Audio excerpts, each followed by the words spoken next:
Nous célébrons aujourd'hui le dimanche des Rameaux et de la Passion.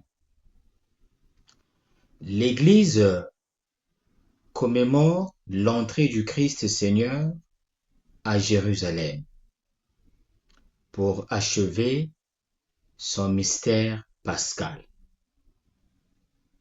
C'est en effet le seul dimanche de l'année où le mystère de la mort du Seigneur est célébré avec l'annonce de sa passion. Jésus se met en route vers la ville sainte et y entre triomphalement, mais pour s'offrir au Père dans le sacrifice de la croix. Et maintenant, avançons comme les foules de Jérusalem, heureuses d'acclamer le Messie. La liturgie du dimanche des Rameaux, dont nous tirons ces exhortations, nous invite à suivre Jésus dans son entrée dans la ville sainte, mais aussi et surtout jusqu'à la croix pour participer à sa résurrection. L'abondance des lectures de ce dimanche, l'évangile qui précède la procession, les psaumes à chanter, le lectionnaire normal, puis la Passion, nous dit combien l'Église tient au mystère de la Passion, de la mort et de la résurrection de Jésus-Christ, à tel point que nous réentendons pendant une semaine ce dimanche, mais aussi le vendredi saint, la même annonce. Le Fils a souffert et il est mort. On reste comme suspendu tout au long du Triduum sacré et il faudra attendre Pâques pour entendre à nouveau qu'il est ressuscité. Cette année, le récit de la Passion est celui de l'évangéliste Luc. Comme nous le savons, les trois évangélistes dits synoptiques, à savoir Matthieu, Marc et Luc, ont beaucoup en commun. C'est pourquoi on les appelle synoptiques. Mais ils comportent aussi de nombreux passages qui leur sont propres et que les autres n'ont pas. Ce sont ces passages exclusifs qui permettent de se faire une idée de la manière de voir du point de vue de chaque évangéliste lorsqu'il parle de Jésus. Il en va de même pour le récit de la Passion. Luc possède certains détails que Matthieu et Marc n'ont pas. Dans le récit de la crucifixion et de la mort de Jésus, Luc rappelle trois expressions du Sauveur que l'on ne trouve pas chez les autres évangélistes et qui sont d'une valeur et d'un intérêt particulier. Arrêtons-nous à présent sur les trois expressions.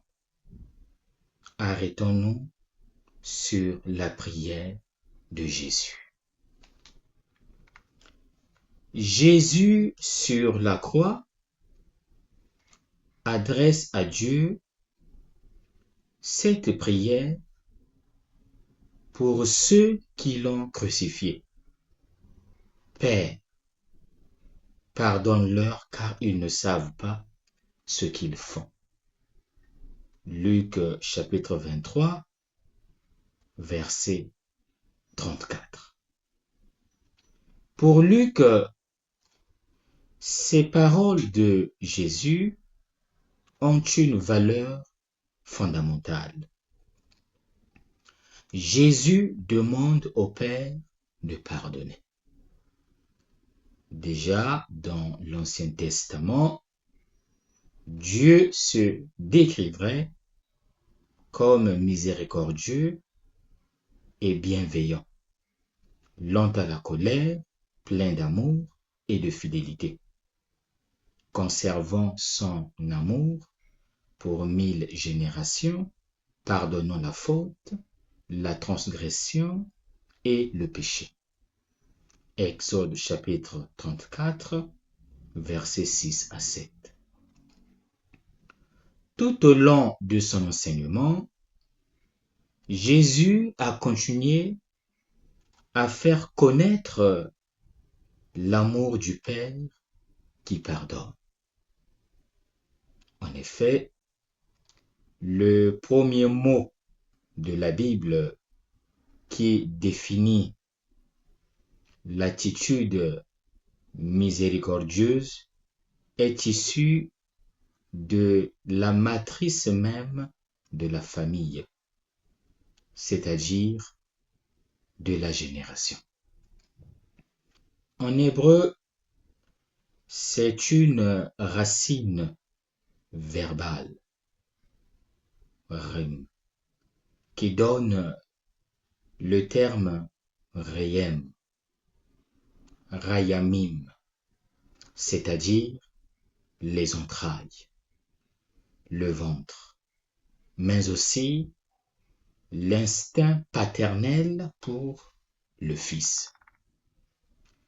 Le mot s'applique à Dieu lui-même, sans aucune gêne, comme on peut le lire dans 2 passages de la Bible. Comme un père éprouve de l'amour pour ses enfants, ainsi le Seigneur éprouve de l'amour pour ceux qui le craignent, c'est-à-dire ceux qui croient en lui. Psaume 103, verset 13. Ou encore, Isaïe chapitre 49, verset 15. Une femme peut-elle oublier son nourrisson, ne plus avoir de tendresse pour le fils de ses entrailles? Même si elle l'oubliait, moi, je ne t'oublierai pas. Être miséricordieux, c'est donc être pris aux entrailles, avec un amour profond, intime, spontané et absolu, jusqu'à atteindre le point culminant décrit par Jésus lors de la dernière scène. Il n'y a pas de plus grand amour que de donner sa vie pour ses amis. Jean chapitre 15, verset 13. Dans l'évangile de Luc, Jésus parle de cet amour surtout à travers les paraboles de la miséricorde. Le berger qui part à la recherche de la brebis perdue, la femme qui cherche la pièce de monnaie perdue, le père qui accueille le retour de son fils qui avait quitté la maison. Il va même jusqu'à excuser ses crucificateurs. Ils ne savent pas ce qu'ils font. C'est l'aboutissement de l'amour. Ce n'est pas la justification d'un crime objectif, mais la prise de conscience que le mystère de Dieu est si grand qu'autour de lui, personne ne peut en être pleinement conscient. La sagesse de Dieu est restée cachée. S'il l'avait connue, il n'aurait pas crucifié le Seigneur de gloire. 1 Corinthiens chapitre 2, versets 7 à 8. La demande de pardon que Jésus adresse au Père montre qu'il a lui-même déjà pardonné.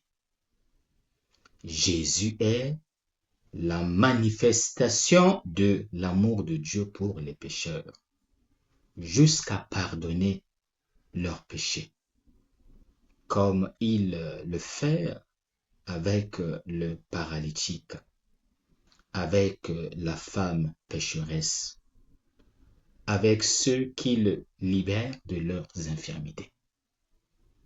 Sa prière au Père contient son enseignement. Aimez vos ennemis, faites du bien à ceux qui vous haïssent, bénissez ceux qui vous maudissent, priez pour ceux qui vous maltraitent. Pour faire bref, la prière de Jésus fait partie de l'exigence théologique de Luc pour le pardon des ennemis. En mourant, il vit ce qu'il a enseigné. Il a prié pour ses ennemis. Il les a aimés. Il leur a pardonné. Au bon larron mourant sur la croix, Jésus adresse ces paroles. Je te le dis en vérité, aujourd'hui tu seras avec moi dans le paradis. Le Sauveur ne promet pas seulement le paradis aux malfaiteurs. Matthieu l'appelle voleur, brigand, qui reconnaît sa culpabilité et se repent. Mais il lui dit qu'il sera avec lui immédiatement après la mort. Dans le judaïsme tardif, outre l'idée qu'il faut attendre le jugement dernier pour ressusciter et recevoir la rétribution du bien accompli dans la vie, il y avait aussi l'idée d'un passage immédiat après la mort à un état de récompense ou de punition, comme cela apparaît dans la parabole du pauvre Lazare et du riche. Jésus se rattache à cette idée et garantit ainsi le paradis au bon larron. La mort du Sauveur sur la croix est racontée par Luc de la manière suivante. Jésus pousse un grand cri et dit, « Père, entre tes mains, je remets mon esprit. » Après avoir dit cela, il expira. Selon l'évangéliste, la prière de Jésus ne manifeste pas seulement son abondant confiance au moment de la mort, mais aussi sa pleine acceptation et conformité au plan de salut voulu par le Père. Ainsi, Jésus meurt comme le juste parfait qui se remet entre les mains du Père. Luc, l'évangéliste de la prière, souligne que Jésus meurt avec la prière sur les lèvres. Quel est l'enseignement à retenir?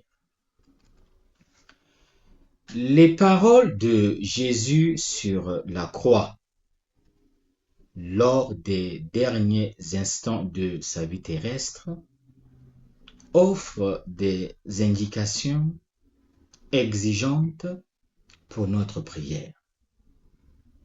Mais elles l'ouvrent également à une confiance sereine et à une ferme espérance. Jésus, qui demande au Père de pardonner ceux qui le crucifient, nous invite au geste difficile de prier également pour ceux qui nous font du tort,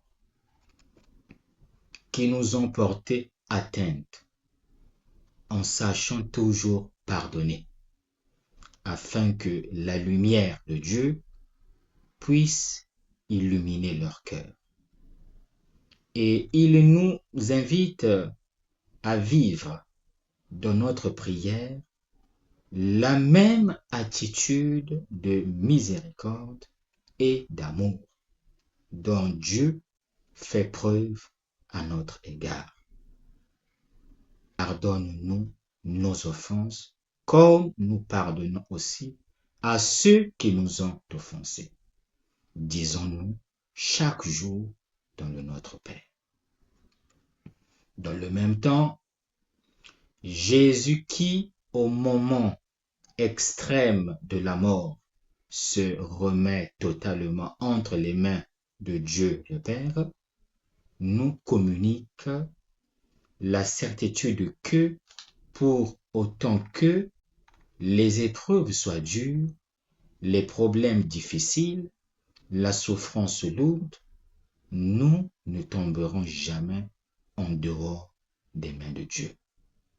Ces mains qui nous ont créés, qui nous soutiennent et qui nous accompagnent sur le chemin de l'existence, car elles sont guidées par un amour infini et fidèle. Bon dimanche à tous.